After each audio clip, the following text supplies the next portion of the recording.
नमस्कार, स्वागत है आपका। आप देख रहे हैं प्राइम टीवी और मैं कीर्ति।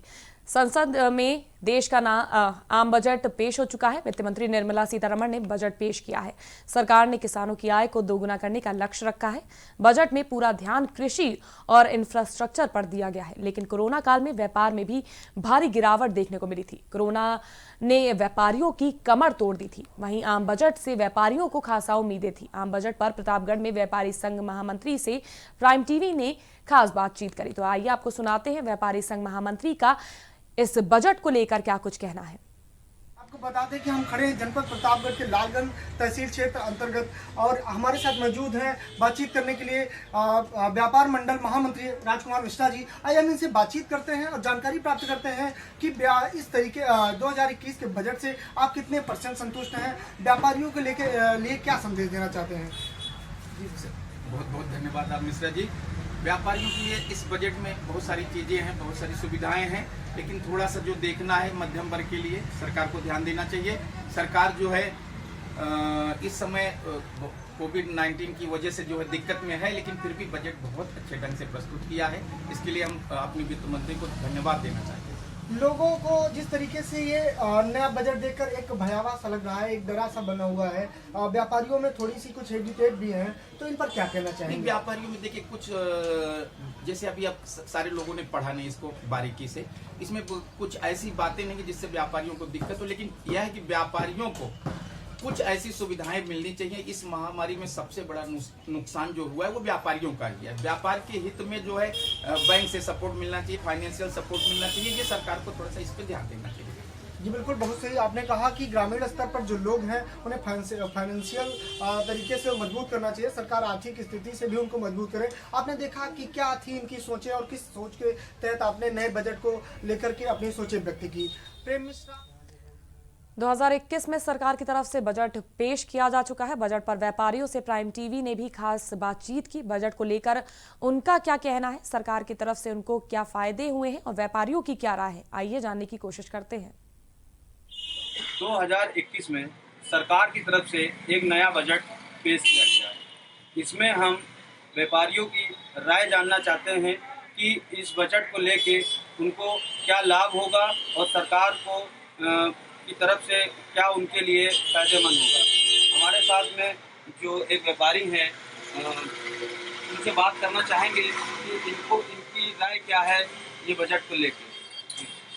बहुत बढ़िया बजट तो नहीं कह सकते हैं, लेकिन ठीक है। अभी कोविड से हम निपट भी नहीं पाए थे। ऐसा बजट आया है कि जिसमें जो कंज्यूमर ड्यूरेबल है वो महंगे हो जाएंगे।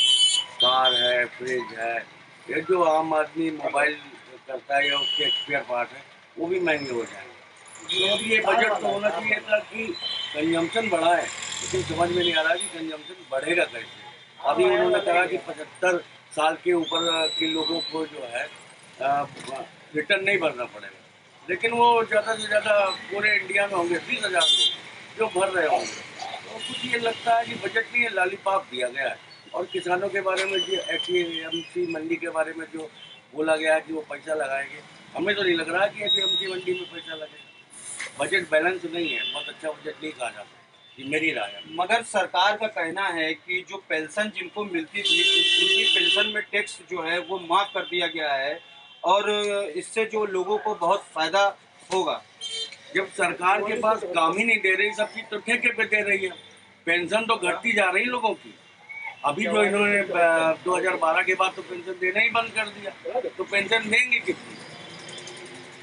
हमारे साथ में व्यापारी जी थे जिनकी राय ये है कि सरकार की तरफ से ये लॉलीपॉप दिया जा रहा है, क्योंकि ये बजट जो पेश किया गया है ये कुछ लोगों के लिए फायदेमंद है और कुछ लोगों के लिए नुकसानदेह है। राजधानी लखनऊ से शमशाद आलम, प्राइम टीवी न्यूज़। तो देखा आपने किस तरह से व्यापारियों की क्या राय निकल के आ रही है। उनका साफ तौर पर कहना है कि ये बजट मात्र एक लॉलीपॉप की तरह सरकार ने दिया है। वहीं इस वक्त हमारे साथ फोन लाइन पर व्यापार मंडल अध्यक्ष संदीप जी जुड़ चुके हैं। तो संदीप जी, मैं आपसे जानना चाहूंगी कि जिस तरह से बजट पेश किया गया है आज, काफी उम्मीदें थी, बहुत कुछ क्यास लगाए जा रहे थे कि इस तरह का बजट हो सकता है। हालांकि चुनौतियां थी, लेकिन आपको क्या लगता है व्यापारियों के लिए बजट में क्या कुछ खास है? देखिए, वर्ष 2020 जिस तरह कोविड की मार झेल करके आया था, व्यापारी समाज लॉकडाउन और मंदी दोनों को झेल रहा था। ऐसे में ये उम्मीद जरूर थी कि कुछ ना कुछ सीधे तौर पर राहत पैकेज व्यापारी समाज को मिलेगा। हेलो हेलो, जी संदीप जी बोलिए। मेरी आवाज आ रही है ना आप जी तक? जी बिल्कुल आ रही है। लेकिन सीधे तौर पर कोई राहत नहीं मिली व्यापारी समाज को, लेकिन कोई टैक्स भी ऊपर से नहीं लगा, तो कहीं ना कहीं यही एक राहत है। ये भी बहुत चर्चा थी कि कोई ना कोई सेस या कोई ना कोई टैक्स ऐसा सीधा जीएसटी पर या एक्साइज पर या कस्टम्स पर लग सकता है कि टैक्स ना लगना एक तरह से व्यापारियों के लिए राहत है। दूसरा, एक बड़ी मांग बहुत दिनों से व्यापारी समाज कर रहा है पिछले कई वर्षों से कि जो विदेशी ई कॉमर्स कंपनियां हैं इनको नियामक आयोग के दायरे में बांधा जाए, ताकि जो हमारा घरेलू उत्पाद है, हमारा घरेलू व्यापार है, वो जीवित रह सके। जी सरकार को, माननीय वित्त मंत्री जी को इस पर जरूर ध्यान देना चाहिए था, जो कि नहीं दिया गया। और तीसरी एक महत्वपूर्ण बात, लगातार देश भी चाहता है कि डीजल, पेट्रोल और अल्कोहल, इन तीनों को जीएसटी के दायरे में लाया जाए। और इस समय अगर ये हो जाता तो एक बहुत बड़ी राहत आम उपभोक्ता को, आम व्यापारी को मिल सकती थी। लेकिन इस बजट में तो नहीं हुआ, लेकिन फिर भी हम उम्मीद कर रहे हैं कि वित्त मंत्री इस पर बात कह चुकी हैं कि हम लोग करेंगे इसको कभी ना कभी। राज्य जो है वो इसके लिए तैयार नहीं, लेकिन ये निर्णय जिस दिन भारत सरकार कर लेगी कि जीएसटी में डीजल, पेट्रोल और अल्कोहल को शामिल कर लिया जाए, क्योंकि उसकी अधिकतम दर 28% है और आज जो टैक्स लग रहा है देश की जनता पर वो 56% से ऊपर है, तो काफी बड़ी राहत देश की आम जनता को इससे मिल सकती है। बाकी ये जो बजट था, जी पूछिए। एक तरफ जहां मैन्युफैक्चरिंग पर तो फोकस किया गया है, लेकिन क्या लगता है एक्सपोर्ट को भी कहीं ना कहीं बढ़ावा देना चाहिए था? निश्चित रूप से सरकार का अभी पहला फोकस, जो हमने सुबह से अभी तक पूरे बजट को देखा समझा है, पहला फोकस सरकार का स्वास्थ्य पर है। जी बिल्कुल। कि कोविड जैसी बीमारी जो 2020 में लाखों लोगों की जान ले गई और हमारी स्वास्थ्य सेवाएं इतनी मजबूत नहीं थी, जिसका दुष्परिणाम ऐसा हुआ। जी तो आज पहला ध्यान सरकार ने स्वास्थ्य पर दिया है, इसलिए शायद अभी एक्सपोर्ट वाला विषय इसमें बचा रह गया।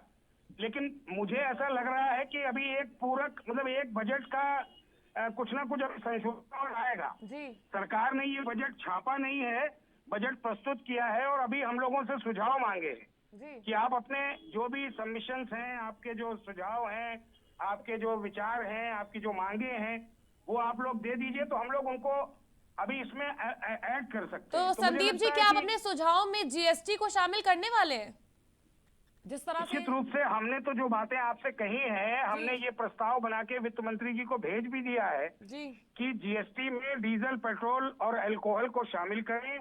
जीएसटी के लिए जो एक नियामक आयोग जो ई कॉमर्स कंपनियों के लिए बनाया गया, उसमें हमारे आम व्यापारी को राहत मिले, घरेलू उत्पाद भी बढ़ जाए बिकने, और घरेलू जो निर्माता है उसको लाभ हो। अगर विदेशी ही माल सब बेच लेंगे तो फिर आत्मनिर्भर भारत कैसे बनेगा? बिल्कुल। तो इसलिए जो स्वदेशी उद्योग है उसको अगर बढ़ावा देना है सरकार को, तो उसको इस बात का ध्यान रखना पड़ेगा। अगर सारा सामान विदेशी कंपनी प्लेटफॉर्म पर बेच लेगी ई कॉमर्स के, तो दुकानदार से सामान कौन खरीदेगा? तो हमारा घरेलू दुकानदार भी वो सामान बेच सके जो ई कॉमर्स कंपनी बेच रही है, और जिस तरह का एकाधिकार ई कॉमर्स कंपनियों को मिल रहा है उस पर भी रोक लगनी चाहिए। ये मांग हम निरंतर कर रहे हैं और हमें उम्मीद है देर सवेर सरकार इस पर निर्णय ले लेगी। जी, जिस तरह से ड्यूटी बढ़ाई और घटाई गई है तमाम चीजों पर, मोबाइल के सोने चांदी पर जिस तरह से भारत में अपना व्यापार प्रारंभ करने का निर्णय लिया गया है, ये शायद देश के इतिहास में पहली बार हुआ है। जी। अभी तक हम लोग सब विदेशों से आयात करते थे, लेकिन अब अगर देश में ही सोना बड़े पैमाने पर बिकने लग जाएगा, पूरा हब उसका स्थापित होगा, तो इसका लाभ सरकार को तो मिलेगा ही मिलेगा, आम उपभोक्ता को भी मिलेगा, क्योंकि कस्टम ड्यूटी भी घट गई और देश में सोना बन रहा, बिक रहा है, तो सोना भी सस्ता हो जाएगा। वहीं दूसरी ओर जहां सरकार ने लोहे पर, तांबे पर कस्टम ड्यूटी कम की है, इसका भी लाभ जनता को मिलना चाहिए, और लोहे से बनी वस्तुएं मुझे लगता है बहुत सारी चीजें लोहे से बनती है, उन सब की कीमतों में कमी आ सकती है, तांबे से बनी चीजों में कीमतों में कमी आ सकती है। जी संदीप जी, समय की थोड़ी कमी है, सीधे संक्षिप्त में ये जानना चाहूंगी कि ऑल ओवर जो बजट है, जिस तरह से व्यापार में और तमाम क्षेत्रों में, लेकिन मध्यम वर्ग को कहीं नहीं रखा गया है, तो क्या लगता है कि बजट सराहनीय है आपकी ये नजर बात में? बिल्कुल आपकी ठीक है कि आयकर के जो स्लैब्स हैं उसमें कोई भी परिवर्तन नहीं किया गया, छुआ नहीं गया उसको। जी 75 वर्ष से ऊपर के व्यक्ति को इनकम टैक्स रिटर्न नहीं भरना होगा, ये एक राहत है। जी, ये लेकिन कम से उसके कम लिए भी seniors बीच को में एक सरकार ने seniors को रख दिए, respect टर्म्स है। एंड कंडीशंस लगा दिए उस पर भी संदीप जी। नहीं, मोटे तौर पर ये है कि उसको इनकम टैक्स रिटर्न नहीं भरनी है, जो पेंशन से अपनी सैलरी अदर ले रहा इनकम है नहीं या होनी अपने। चाहिए उनकी, अदर इनकम होगी तो वो इस योजना के अंतर्गत नहीं आएंगे, उनको टैक्स पे करना पड़ेगा। हाँ, सिर्फ पेंशन वाले जो हैं वो जी। शामिल नहीं है उसमें। मैं कुल मिलाकर के ये कहूंगा कि ये वर्ष 2020 की क्षतिपूर्ति वाला बजट है, और इसमें अभी ये नहीं देखा गया कि हमें उद्योग और व्यापार को कैसे और ज्यादा डेवलप करना है। जी, उसको और ध्यान में रखा जाएगा तो और अच्छा होगा। बहुत बहुत शुक्रिया संदीप बंसल जी हमारे साथ जुड़ने के लिए। तो ये थे व्यापार मंडल अध्यक्ष संदीप बंसल, जिन्होंने बताया कि किस तरह से व्यापारी खुश हैं, हालांकि अभी उनसे सुझाव मांगा गया है और वो तमाम चीजों में और कटौती की उम्मीद जता रहे हैं, जैसे कि जीएसटी को दरकिनार किया गया है एक तरह से बजट में, तो वो चाहते हैं कि जीएसटी में थोड़ा बदलाव किया जाए और थोड़ी कटौती व्यापारियों को दी जाए। वहीं ई कॉमर्स के क्षेत्र में जिस तरह से काम किया जा रहा है, तो लोकल फॉर वोकल और मेक इन इंडिया को जो आगे बढ़ाने की प्रधानमंत्री की जो मुहिम है, उसके चलते भी व्यापारियों को थोड़े और लाभ दिए जाए। फिलहाल के लिए बस इतना ही। आप कहीं मत जाइएगा क्योंकि बजट पर चर्चा लगातार जारी है।